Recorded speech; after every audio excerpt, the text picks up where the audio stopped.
Mama, have you ever been through something so difficult you just didn't feel like you could bounce back?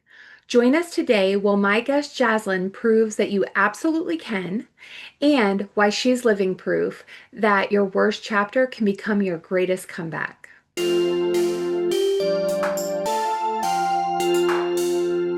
Hey, mamas, and welcome back to the channel. Today, I am interviewing an amazing mom and business owner, Jaslyn Farrow of JVF Financial. Jaslyn, thanks so much for doing this. Well, thank you so much, Erica, for having me. How are you? Good, good. How are you? I'm good. Have my coffee, ready to go. Coffee's a must.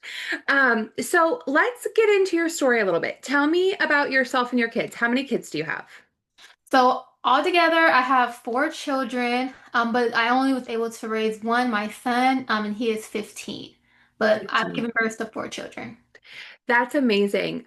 Your son and my son are close in age, and it's fun. It's fun. Sometimes you want to like karate chop them, but Every day, but they'll it's a fun I age. So you have been through a lot yeah. in the course of your life. So tell me a little bit about what really inspired you to overcome everything that you've been through and help other people on their financial journey. Right. So I feel like I can relate to a lot of people that might have the same background as I do. It's not like something that a lot of people experience, but those who do can really relate to my story. And I think that's why they kind of gravitate towards me. Because, I come from, I got married at 18. That was my first domestic violence relationship. So just going from that, and me and him never had kids. But I was struggling teen mom. Had my first baby at 16 in, sophomore year.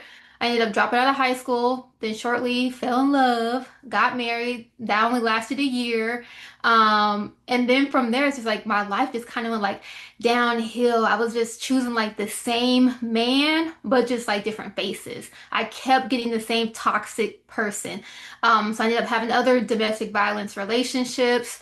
And altogether, I ended up having four kids by the time I was, I think, 23. I had four kids, and my boys were back to back to back. But like during that time, I struggled. I was in transitional housing on food stamps, on government assistance, just trying to make ends meet. But there was one particular time I let my husband come back. And he was very abusive, but he said he changed. It was like 4 years later, and 2 weeks into our relationship, I get bleach thrown in my face. And so it just, it was just going downhill. So I tried to pick up the pieces from there and let my baby dads come stay with me. And then shortly after that, he beat me really, really bad. He thought I was cheating on him. And I have an orbital fracture in my left eye. So I ended up going to the hospital. And that's really, really when stuff got really bad for me and my kids. Because again, I have like little babies, 1, 2, and 3 at that time. And then my daughter was 5. So I was scared to go back to the apartment. So we ended up going into a domestic violence shelter. And during that time, you only really get to stay there for 30 days. And there really wasn't much assistance after that. Like they don't put you in something. It's just like you're kind of on your own after. But during that time, I ended up losing my job because my face was so battered. I didn't have, anyone watch my kids because my baby's dad who beat me, his mom was the babysitter. So of course, we're trying to like get legal action. She's not trying to help me anymore. So in the shelter with the kids, no job, so like no income.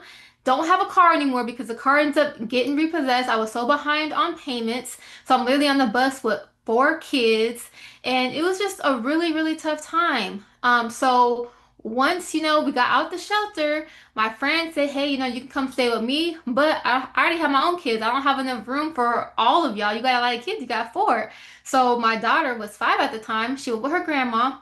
And then my three little boys, they ended up going to my baby's father's mother, the one who had, put his hands on me. Because I talked to her, I was like, look, this is your grandson. And she loved all my kids. And I was like, I just need you, just keep him just for a little bit so I can get on my feet. She agreed. So, I ended up going to my friend's house and my kids were over there. But that's when, I turned my life from, being just a goody two shoes trying to make it into now. I got introduced into the street life. A friend of hers was, it's crazy, but he was a pimp. I didn't know like the pimp stuff was a real thing. I thought it was like in the movies and stuff, but he introduced me to that lifestyle. So I ended up being an escort and getting into prostitution at that time, which introduced me to drugs and just, dangerous situations that I put myself in. But I will say maybe like a month into me doing that, I realized like I really wasn't able to care for my kids like I needed to. So I asked my dad, who lives in California, if him and my sisters could just keep my boys for a little bit until I get on my feet. Just my two little boys, not my older son Sean, because his dad was, in Colorado, he can take care of them. So my son went with his dad, and my two youngers went over to California. But literally, during that time, I didn't know where my life was going to take me. I ended up being in the escort life for 2 years. Again, lots of dangerous situations, lots of drugs, lots of alcohol. My pimp was beating the crap out of me. It was just not a good, healthy place. And I just remember myself like on a Motel 6 bathroom, just crying and just asking God, just take my life. Like, this is the lowest of the low that I've ever been. I wasn't in communication with my boys in California. It's like once they went out there, communication just shut off. Like, I wasn't able to talk to them. They just didn't want me to have a relationship. It's like I kind of got tricked into, sending my babies there because they just stopped talking to me. So I was in a very, very bad depression.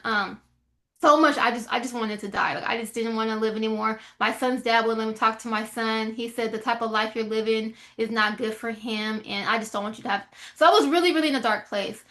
So during that time, I got arrested for prostitution. It was a hotel sting.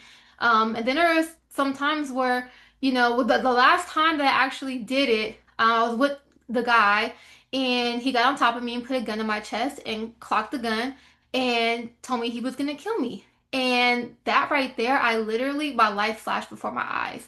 And in my head, it's like I just seen my kids. And I was just like, I'm never gonna see my kids again. And that's when I realized like this is it. Like, this is what's about to happen for me. But he got off me and told me to get out his house and just threw the money at me. So that could only be God, because I swear like I was gonna die right then and there. So after that happened, I feel like that was a wake-up call. And I was like, Jazz, you gotta get your life together. You cannot keep living like this. And so my baby's dad, who had my son Sean, he was facing a charge. And so his wife at the time dropped my son off at his mother's house, and she called me like, "Hey, come get your son." Mind you, I haven't seen my son in a long time. So I ended up getting my son, and he was about almost 6 at 6, yeah, around 6. He was actually 4 when he first went. He wasn't 5, he was 4 when he went. So it was about 2 years. So I got him back when he was 6, and literally I quit the whole prostitution thing. I found a 9 to 5, making $15 an hour. Got a little hoopty for 500. The brakes did not work, so I was like praying every time I went to a stop sign. But I literally had to like start over. I was living in my friend's basement until I ended up getting a roommate situation for me and my son. And I literally had to pick up the pieces. And it took me a long time. Like, really, it was really, really hard for us to pick up the pieces.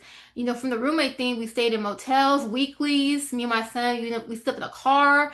Like, we just never had stability. And he's really been through a lot of stuff with me. It's sad to say at his young age, he remembers a lot. But he's also grateful for the life we have now, because everything, turns around.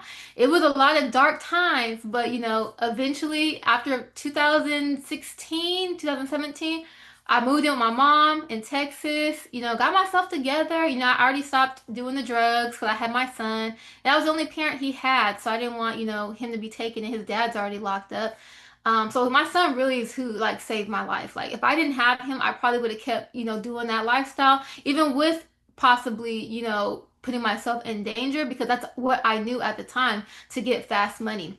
But him coming back just really gave me a reason to live more. So went to Texas, got my stuff together. My mom, we ended up going to Arizona. She bought another house. So that was like a fresh start for me. I was working, worked really hard. Also, I ended up getting my GED along the line, but worked really hard. Got a vehicle. After a couple years staying with my mom, my credit was trash. 'Cause, I mean, I had evictions from all the domestic violence stuff. I had all those repos and stuff. Like it was horrible. I just had to keep going to buy here, pay here places for cars. So shortly after that, I paid someone to fix my credit because I'm like, my credit is just bad. I'm gonna get bankruptcy. But a friend recommended credit repair. So I did it, and literally 4 months later, I went from a 490 to a high six. And I was just like, wow, this like really works. My repos, my evictions, everything came off. And next thing you know, I'm at, well, my realtor, we went to a builder, like a builder community that were building homes. And I was like, I'm just gonna put an application in. I mean, I didn't think nothing of it. I was like, well, I'm just gonna try and get this house. I literally got approved. I was like, oh That's my gosh, amazing. like I'm about to be a homeowner. So literally, I purchased my very first house for me and my son, and it was a spec home, which means like the people who customized the house at closing, something happened. They fell through. They couldn't do the contract. So I ended up getting the house instead. And so we had a 3 bedroom, beautiful home in Arizona, and life was just like getting better. I just started achieving more. I got a better paying job, and after my credit got fixed, at least a year after I got the house, I was like, you know what? I want to do that too because this changed my life. Like it really helped me. And so I started my credit repair business and I've helped over 1,100 people since I've been in business, almost 5 years now. And it's just been up. My whole quality of life has changed. I bought nothing but foreign cars since I've been in business. In a beautiful 4 bedroom house now. I'm not buying again for a little bit because it was a lot of responsibility with just me and my son to be a homeowner. Not knocking home ownership because I think it's amazing, but for me, it was just like a lot, just everything on me. So I'm renting now, but I love it. And life is just good. I met the man of my dreams, and he's such a godly man. And just me and my son, we are just so happy and blessed. But when it comes to my other children, my daughter, our relationship is very strained, unfortunately. She graduated high school this year, went to University of Denver. She's excelling, she's great. But she feels away because I wasn't really there, and she's so valid for that. I've tried and tried, and she just, teenagers, they got that wall up. So with time and prayer, I just pray she'll come around. As far as my little boys, I got pictures over the years, videos, because my dad will still send me stuff. Even though my sister, who has my boys, like she does not talk to me, she doesn't want me to have anything to do with my kids. And really don't even know what the issue is. She just does not like me, and she's my half sister. So she just will not let me, see my children or my boys. But it's been about, 2014 was the last time I seen them. Where we in 20? So it's been 11 years. It's been 11 years Wow. since I've seen them. So yeah, it's been a while, and it's a hurt, it's a hard thing to have to deal with. But at the end of the day, like I know my faith in God, He's gonna bring them back to me. So now I just continue to strive. I continue to take care of my home. The son I do have right here, he's my priority, and I just remain patient and pray one day I'll see them again. But until then, I'm helping other women who are going through a lot of the same things. I have women reach out to me. I just lost custody of my kids. What kind of advice can you give me? Or I haven't seen my kids in so long. My cousin did the same thing that happened with your sister. So a lot of people could relate. Or I'll have people come to me like, I remember when you used to be an escort back in the day, and look at you now. Like, I'm so proud of you. And they're still doing that. Like, they've been escorting for 10 years, and they're just like, how do I get out? Like, how can I be like you? Like, it's motivating to some people because if you looked at me back then, you would have never thought that I would be as successful and have all the achievements I've had since then. So it's really just a blessing how far I've come. And really, I just give all honor to God because without Him, like, I would not be here. I would just be a whole mess. But I'm just so grateful. To be able to help others, and that's why I do it. I do it to help others. I love people buying homes, cars, getting credit cards, like whatever that their heart desires, like that really just motivates me and brings so much joy to my life. I love that so much. And I think that it's so powerful because a lot of times, like we all go through things, right? At different times, different, like what I would say, like maybe different levels of like, but we all have like a point where it's like kind of our bottom. And most people are very, very ashamed of that, Hmm. even when they have made it and they've overcome. And, you know, I just think that you are so incredible because you are very open and you have overcome so much. And I really believe like the reason why I started this channel was so that moms knew there are other moms out there doing it, and if they can do it, you can do it. And I think the really powerful part of your story is like you have literally overcome everything, like leaps and bounds. Like we're not talking about like being fired from a job and then starting a business. Like you have completely turned your life around, and the fact that you are so open and you're so grateful for where you are, I just think that you are an incredible woman. Um, so a lot of people get to a place in life at different times, sometimes multiple times, where they feel stuck and they are trying to rebuild their life or rebuild their finances. What advice do you have for people like when they're in that? Because I think when you're in that like really low point, things feel really heavy and it's hard to find the strength to move forward. Right. And I've been there many, many times, but what I will say that has helped me, but I'm just like an emotional girl, not everybody's like this. But literally, I would just get in my little myself and just start bawling, just cry, get a good cry out. After you shed your tears and be like, okay, you know what? Gotta pull up my big girl panties. I got people looking at me. I got kids depending on me. What are we going to do to make a change? We can't keep staying here at this moment. It's like you just got to find that inner strength, but also know like if you only have 1% of strength, if you just give Jesus that 99%, he'll get you the rest. Like he can be that strength when you feel like you can't go on anymore. So really just being faithful and just knowing like you can do this and don't let the enemy or negative thoughts take over you because you don't want to stay in that space. That's how you get into depression, you just get into a slump and stuff. But just stay positive and just do it. Like being stagnant and procrastinating does not help. I think that's a form of the enemy 100%. But you just got to realize, like, look, people are depending on you. We're not here to do this on our own. Like, we have to be an example and we got to show our kids, like, what strength looks like. And sometimes it's hard because, we want to be weak sometimes too. Everyone thinks that as moms or, even single moms, you got to always be tough and be brave. But no, we can shed some tears and cry a little bit. But then after we cry, all right, let's handle business. So that's just my advice. Just keep going. Just don't give up. And if you have a prayer life, stay prayed up. I love that so much. Whenever I talk to people about business, one of the things that I say is that I think before people become entrepreneurs or own their own business, or even if it's a side hustle, like before they bet on themselves, I think they think that success comes from like learning all of these business skills. But for me, my experience has been it is an incredibly spiritual journey. Like, and like, I mean, it matters what you believe, but it doesn't matter what you believe. Like, as long as you believe in a higher power, I just think that it is such a spiritual journey because having a business and betting on yourself, whatever that, in whatever capacity, it really stretches you as a person. Like you are forced to examine yourself, hold yourself accountable, improve yourself. And it's kind of like, especially when you don't have the best upbringing or experiences, it's really easy for people to take on that, like, okay, well, I'm a product of my environment kind of thing.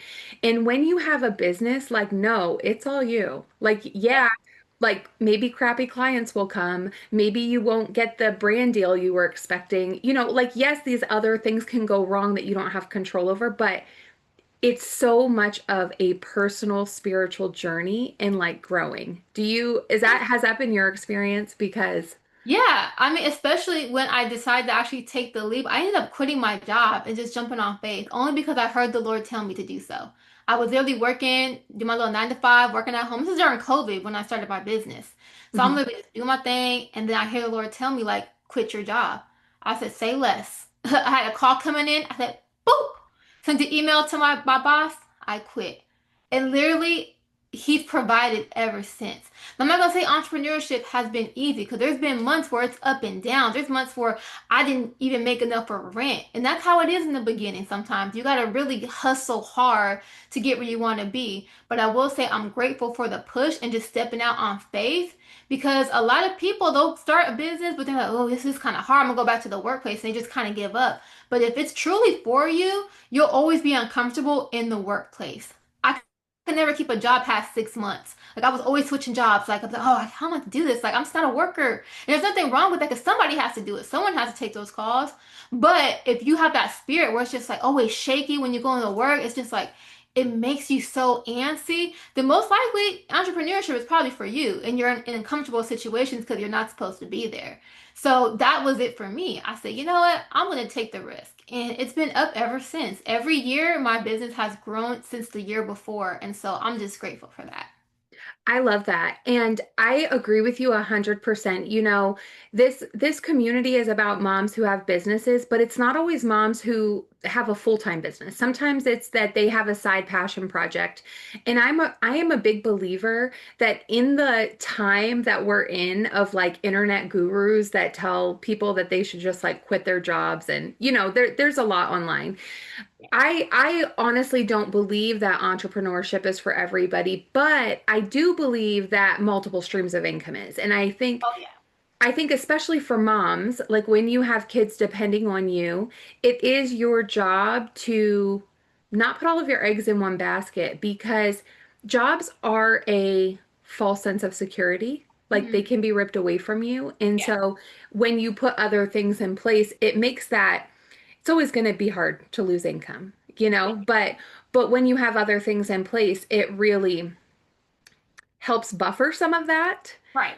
And yeah, business is not for the weak. I mean, I was having a conversation with a mom yesterday and we were talking about how like people will be like, "Oh yeah, we did $1 million last year." Okay, but if you kept 20,000 of it, Yeah. like you can make 50,000 in a month and then not make anything for 2 months. And so Right. it's a real juggle. So, okay. You run a credit repair business now. Yes. So tell me what you wish more people understood about credit, but also having confidence and recognizing that there's always room for second chances, because I think that's really big in the Yeah. financial space. Yeah, definitely. I think one of the misconceptions about credit repair is that it's scammerish. And you know what? The industry gets a bad rep because there are people out there that do take advantage of people, that do take, charge high prices, and then they're not even delivering the results. So I totally get it why people sometimes can be hesitant towards it. The whole reason why I started my business again was because I was a product that credit repair works. I was that customer and I seen it work for myself. And like I said, I've helped so many people, and that's just the one thing I would love to get out of people. I mean, you can't trust everybody, but I would say just do your research on that person. Check the, reviews, the testimonials, see if they're actually getting results before you fully, divulge in there. But that is one misconception is that people think like, oh, it's just a scam, or you can't really remove things off your credit if you legitimately had those accounts. But that's not true. You can do that, especially if things are being reported inaccurately. We surely can dispute it because the bureaus and the creditors they have a certain time frame that they have to respond to any of the dispute letters. Let's say they don't respond in a timely manner. You just got that account off. Yeah, it definitely could have been your account, but because they weren't reporting it or they didn't respond accurately, now we were able to get it off. So that's another thing because people try to say, oh, they can't really remove stuff. All you need is get self and a secured card and you can build your credit. Yeah, that's awesome and everything, but what about all those negatives, those collections and stuff? Like,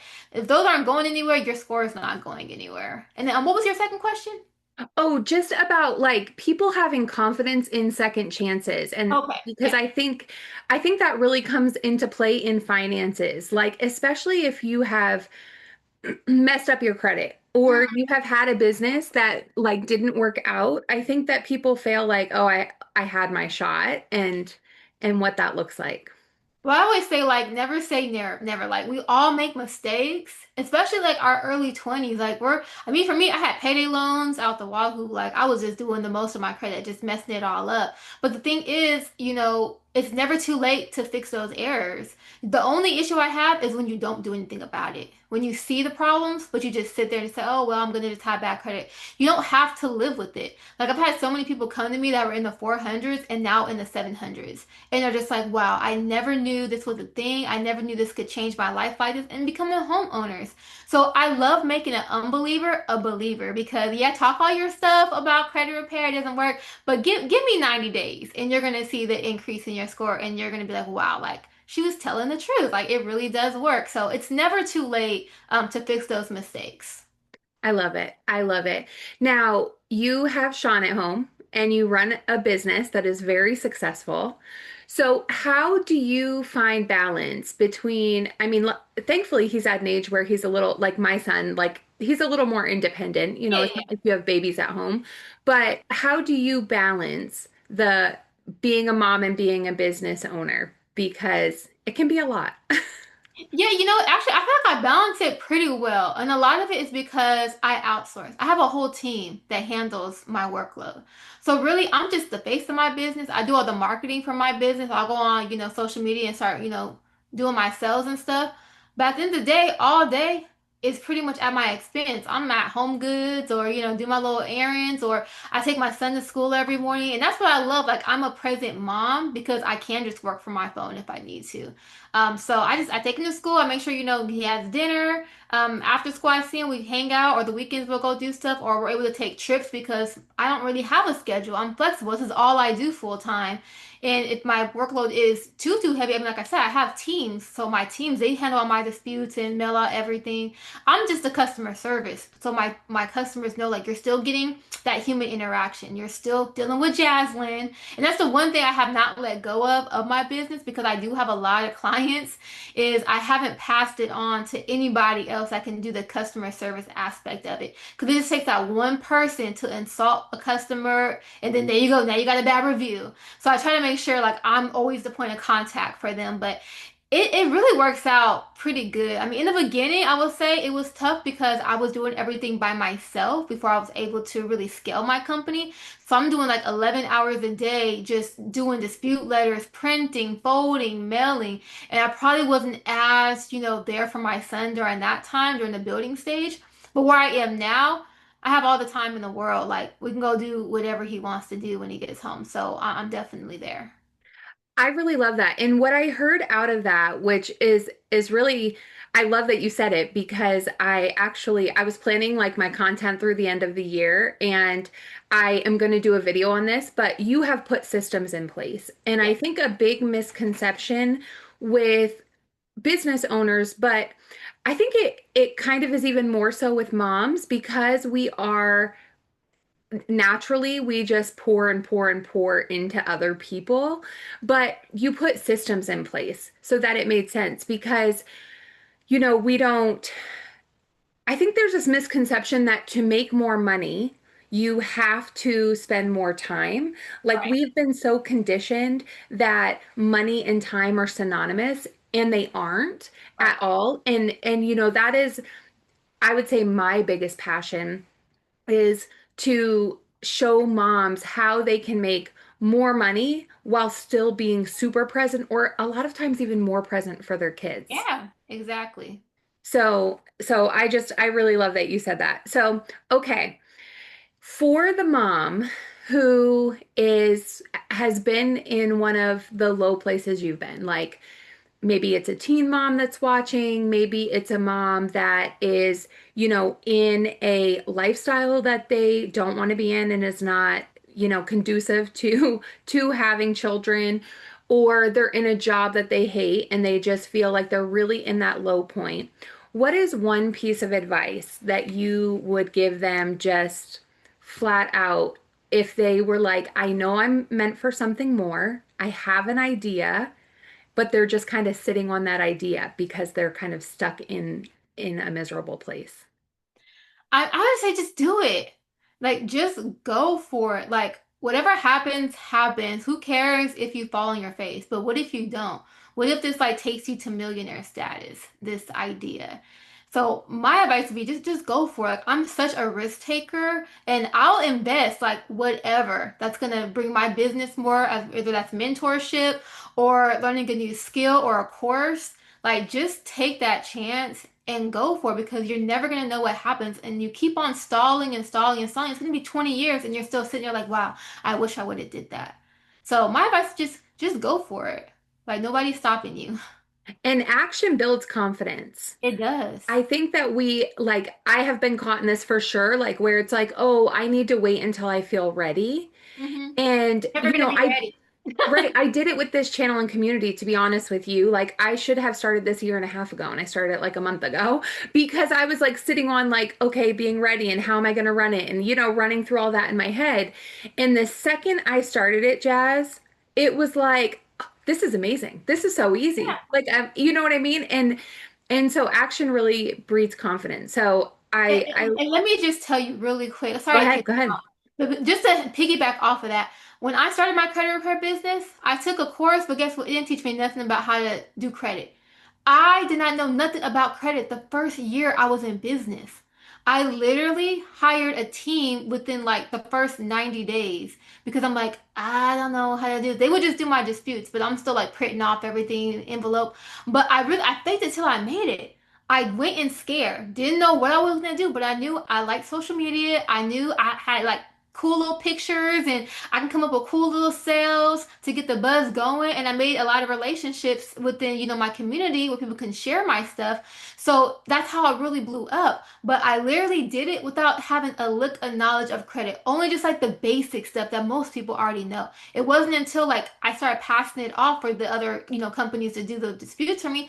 I started learning a little bit. And then as I was talking to customers, I would learn and I would look on different YouTube channels.